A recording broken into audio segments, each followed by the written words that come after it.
Hi friends, welcome back to my channel.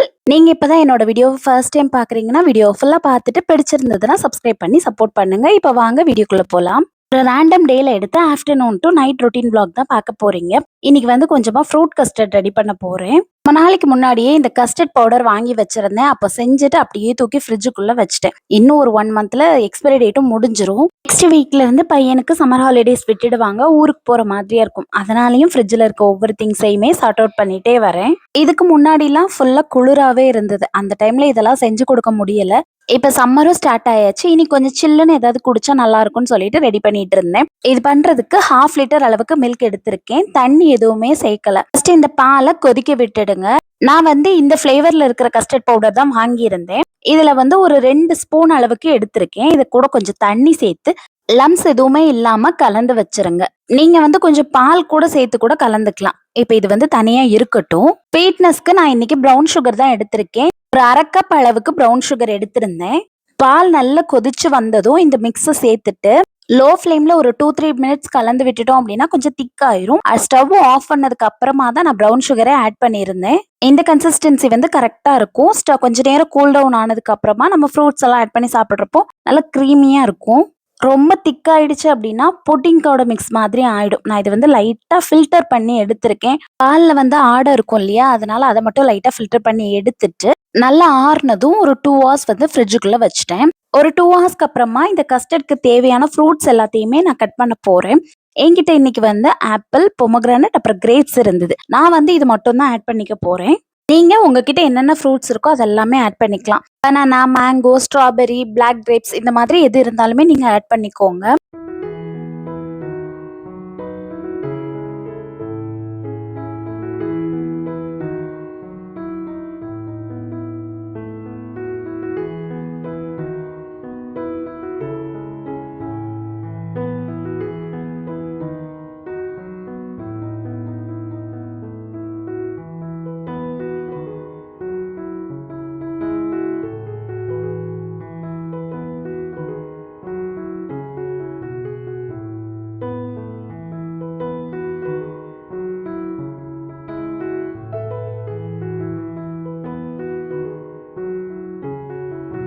Fruits எல்லாம் cut பண்ணி முடிச்சதுக்கு அப்புறமா தான் ஃப்ரிட்ஜ்ல இருந்து கஸ்டர்டே எடுத்துட்டு வந்திருந்தேன். அதுக்கப்புறமா கட் பண்ணி வச்சிருந்த ஆப்பிள், கிரேப்ஸ் எல்லாம் சேர்த்து மிக்ஸ் பண்ணிட்டேன். பவுல் வந்து பாத்தீங்கன்னா பத்தவே இல்ல. என்கிட்ட கொஞ்சம் பெரிய சைஸ் பவுலா இது ஒண்ணுதான் இருந்தது. வீடியோலயும் பாக்குறப்போ கிளாஸ் பவுல்லாம் அழகா இருக்குமேன்னு இதுல ரெடி பண்ணிட்டேன். அதுதான் கொஞ்சம் தப்பா போயிடுச்சு. கரெக்டா மிக்ஸ் பண்ணிக்க முடியல. ஒரு வழியா எப்படியோ கொஞ்சம் கொஞ்சமா எல்லாத்தையும் உள்ள சேர்த்து மிக்ஸ் பண்ணிட்டேன். நான் இந்த 3 தான் ஆட் பண்ணேங்கிறதுனால கொஞ்சம் குவான்டிட்டி எக்ஸ்ட்ராவே ஆட் பண்ணிட்டேன். நீங்க இன்னும் வெரைட்டியா ஃப்ரூட்ஸ் ஆட் பண்ண போறீங்கன்னா எல்லாத்துலயுமே குவான்டிட்டி கொஞ்சம் கொஞ்சமா ஆட் பண்ணீங்கனாலே உங்களுக்கு கரெக்டா இருக்கும். வீட்டுக்கு கெஸ்ட் யாராவது வராங்கன்னா கூட நீங்க ரெடி பண்ணி கொடுக்கலாம். ரொம்ப நல்லா இருக்கும். இதை இப்படியே சர்வ் பண்ணனாலும் சர்வ் பண்ணலாம். இல்ல இன்னும் கொஞ்சம் நேரம் ஃப்ரிட்ஜ்ல வச்சு எடுத்து கூட சர்வ் பண்ணிக்கலாம்.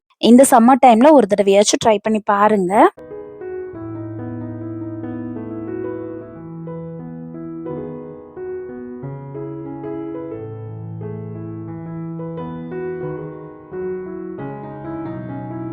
அப்படியே சில்லுன்னு ஒரு பவுல்ல போட்டு எடுத்துட்டு ஹஸ்பண்ட்க்கும் கொடுத்துட்டு அதையே நானுமே கொஞ்சம் சாப்பிட்டுக்கிட்டேன். 4:30 போல தான் நான் இதை ரெடி பண்ணியிருந்தேன். அதனால ஈவினிங் டீ எதுவுமே போடல. இதையே ஆளு கொஞ்சம் சாப்பிட்டுக்கிட்டோம். பையன் வந்து தூங்கிட்டு இருந்தான். அவன் எழுந்து வந்ததுக்கு அப்புறமா தான் அவனுக்கும் ஒரு பவுல்ல போட்டு கொடுத்தேன். அவனுக்குமே ரொம்ப பிடிச்சிருந்தது. ரொம்ப லைக் பண்ணி சாப்பிட்டான். அதுக்கப்புறமா ரெஃப்ரெஷ்லாம் பண்ணிட்டு வந்து ஈவினிங் டைம்ல அப்படியே அந்த உருளியில இருக்க பூவெல்லாம் மாத்திட்டு வேற பூ வச்சுட்டேன். நேத்து மதியமே எக் சாப்பிட்டதுனால இன்னைக்கு விளக்கு ஏத்தல. அதனால உருளியில மட்டும் பூவை சேஞ்ச் பண்ணி விட்டுட்டேன். ஈவினிங் டைம்ல விளக்கேத்த முடியலன்னா கூட இந்த மாதிரி பூவை சேஞ்ச் பண்ணிட்டு தூபம் ஒண்ணு ஏத்தி வச்சிருவேன். வீடு அப்பதான் கொஞ்சம் ஃப்ரெஷ்ஷா இருக்கிற ஃபீல் இருக்கும். அப்படியே கொஞ்சம் துணி எல்லாம் காய போட்டிருந்தேன். இதெல்லாம் மடிக்காம இருந்ததுன்னு எல்லாத்தையுமே எடுத்துட்டு வந்துட்டேன். இந்த சம்மர் டைம் ஸ்டார்ட் ஆனதுல இருந்தே துணி காய போடுறதுலாம் ரொம்ப ஈஸி ஆயிடுச்சு. சட்டு சட்டுன்னு காஞ்சிருது. இல்லனாலும் துணி காஞ்சிரும். ஆனா அந்த ஈரப்பதம் இருக்கிற மாதிரியே இருக்கும். இங்க இருக்கிற அந்த குளிருக்கு வந்து துணி எப்போதும் ஒரு மாதிரி ஈரம் இருக்கிற மாதிரியாவே இருக்கும். திரும்ப நான் ஃபேன்ல எல்லாம் காய போட்டு அதுக்கப்புறமா தான் ஃபோல்ட் பண்ணியே எடுத்து வைப்பேன். நான் துணி மடிக்கிறேன்னு தெரிஞ்சாலே போதும் ஒருத்தர் ஓடி வந்துருவாரு ஹெல்ப் பண்றதுக்கு. அவனுக்கும் கொஞ்சம் துணியை கொடுத்து வச்சுட்டேன். கரெக்டாலாம் ஃபோல்ட் பண்ண தெரியாது. பட் ஹெல்ப் பண்றேன்னு வருவான். ஏதாவது 1, 2 குடுத்துட்டோம் அப்டின்னா, என்ன டிஸ்டர்ப் பண்ணாம உட்காந்து மடிச்சுட்டு இருப்பான். இந்த குட்டி, குட்டி கர்ச்சீஃப்ஸ்லாம் இருந்தா கரெக்ட்டா மடிச்சுருவான். அவனோட ட்ரெஸ் எல்லாம் அவனே மடிச்சு வைக்கிறேன்னு சொல்லி கேட்டுட்டே இருப்பான். நானும் ஒரு 2 ட்ரெஸ்ஸ போட்டுட்டு இப்டி மடி, அப்டி மடின்னு சொல்லிக் குடுத்துட்டே என் வேலைய பார்த்துருவேன். அவனால முடிஞ்ச அளவுக்கு சின்ன, சின்ன விஷயத்துலலாம் எனக்கு ஹெல்ப் பண்ணி தாங்க குடுப்பான். ஒரு சிலர்லாம் துணி மடிக்கிறது ரொம்ப சோம்பேறித்தனமா இருக்கும்னு சொல்லுவாங்க. எனக்கு வந்து மடிக்கிறது கூட ஈஸியா இருக்கும். எல்லாத்தையும் எடுத்து பெட்ல போட்டுட்டு, ஏதாவது சாங்ஸ வச்சு விட்டுட்டு, இவன் கூட விளையாடிட்டே கூட மடிச்சு வச்சுருவேன். திரும்ப அத அது இருந்த இடத்துல ஆர்கனைஸ் பண்ணி வைக்கிறது தான் ஒரு பெரிய வேலையாவே தோணும். பையனோட ட்ரெஸ்ஸஸ் எல்லாத்தையுமே இந்த மாதிரி ஒரு மீஷோ ஆர்கனைசர்ல தான் வச்சிருக்கேன். அதனால அவனுக்கு தேவையானத என்ன டிஸ்டர்ப் பண்ணாம அவனே வந்து எடுத்துருவான். கொஞ்சம் இந்த ஸ்கூலுக்கு போட்டுட்டு போறது, வெளிய எங்கேயாவது போனா போட்டுக்கிறது, யூனிஃபார்ம்ஸ் இதெல்லாத்தையும் மட்டுமே தனியா கபோர்ட்குள்ள வச்சிருக்கேன். எல்லா ட்ரெஸ்ஸையும் ஒரு வழியா ஃபோல்ட் பண்ணி எடுத்து வச்சுட்டேன். இதுக்கப்புறம் பார்த்தீங்கன்னா, டின்னர் பண்றதுக்கான வேலை இருக்கும். அதுக்கு முன்னாடி கொஞ்ச நேரமாவது அவன் கூட உட்காந்து எங்கேஜ்டா விளையாடணும். ஈவினிங் டைம்ல மேக்ஸிமம் ஹோம்வொர்க் பண்ற வேலையும் இருக்கும். இப்ப எக்ஸாம்ஸ்லாம் ஸ்டார்ட் ஆயிடுச்சுன்றதுனால ஹோம் ஒர்க்ஸ்லாம் எதுவும் இல்ல. வேற வழி இல்ல. அவனையும் ஒண்ணும் சொல்ல முடியாது. ஏன்னா டிவியும் ரொம்ப நேரம் பார்க்க முடியாது. வெளியவும் போய் விளையாட முடியாது. தனியாவே எவ்வளோ நேரம் தாங்க விளையாடுவாங்க. அவங்களுக்கும் போர் அடிச்சுரும். நம்மளும் கூட உட்காந்து விளையாடுற மாதிரியே தான் இருக்கும். நான் என்னலாம் வேலை பண்றேனோ, என் பின்னாடியே சுத்திக்கிட்டே தான் இருப்பான். ஹஸ்பண்ட் இருந்தா அவங்க கூட கொஞ்சம் நேரம் விளையாடிட்டு இருப்பான். இன்னைக்கு அவங்களுமே இல்ல. கொஞ்சம் வெளிய போயிருந்தாங்க. டின்னருக்கு இன்னைக்கு வந்து இடியப்பம் தான் பண்ண போறேன். ஃபர்ஸ்ட் தண்ணி கொதிக்க வச்சுட்டேன். வழக்கமா இந்த பிராண்ட் மாவு தான் யூஸ் பண்ணுவேன். ஆல்ரெடி ஒரு ஷார்ட்ஸ்ல கூட சொல்லியிருந்தேன். இடியாப்பம் நல்லா சாஃப்ட்டா கிடைக்கும். இடியாப்பம் புளியிற அந்த கஷ்டமுமே தெரியாது. அவ்ளோ சாஃப்ட்டா வரும். இன்ஸ்ட்ரக்ஷன்ல வந்து பச்சை தண்ணி ஊத்தி பெனஞ்சாலே போதும்னு தான் குடுத்துருப்பாங்க. நான் எப்போதுமே ஹாட் வாட்டர் வச்சு தான் பெனஞ்சுக்குவேன். மாவு எல்லாத்தையும் பெனஞ்சு எடுத்து வச்சுட்டு, தேங்காய் பால் தான் ரெடி பண்ணேன். அவனுக்கும் ரொம்ப பிடிக்கும். கொஞ்சம் விரும்பியே சாப்பிடுவான். அதனால தேங்காய் பாலே எடுத்து வச்சுட்டேன். தேங்காய் பால் எடுக்கையில கொஞ்சம் வெதுவெதுப்பா இருக்கிற மாதிரி தண்ணி மிக்ஸ் பண்ணி அரைச்சோம்னா, கொஞ்சம் கெட்டியான பாலாவே கிடைக்கும்.